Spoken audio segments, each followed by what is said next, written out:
Hi, I'm coming from a hotel business center. The person that is in my room with me had to make some calls, so I figured I would answer some questions that I commonly get asked about herbalism. So the first is, what is herbalism?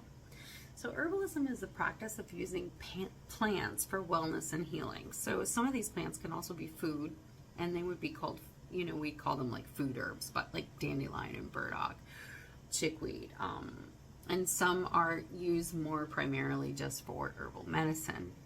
They're both valid, they're both important parts of herbalism. Also, herbalism draws on traditional knowledge that is passed down and been recorded. I mean, I've recorded some of it because I've written books for thousands of years. No one owns herbalism. It doesn't belong to one culture. It is practiced and has been practiced all over the world since the dawn of time. So, herbalism works to support the body in healing itself or actively working towards healing as a remedy. So you can find herbs in teas and tinctures and salves and compresses and poultices and vinegars. I mean, there isn't one right way to use herbs, and there isn't a wrong way to use herbs, except for being like a jerk about it and not using them safely.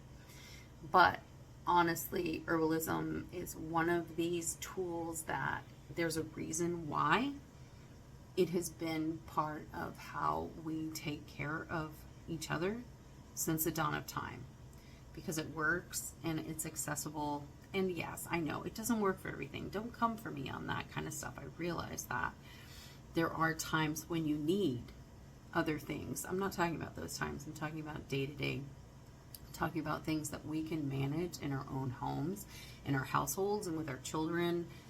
My children were exclusively treated with herbalism unless there was a real acute problem that needed, intervention, like a broken collarbone.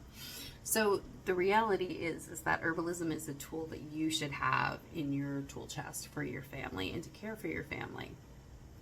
That's what herbalism is to me.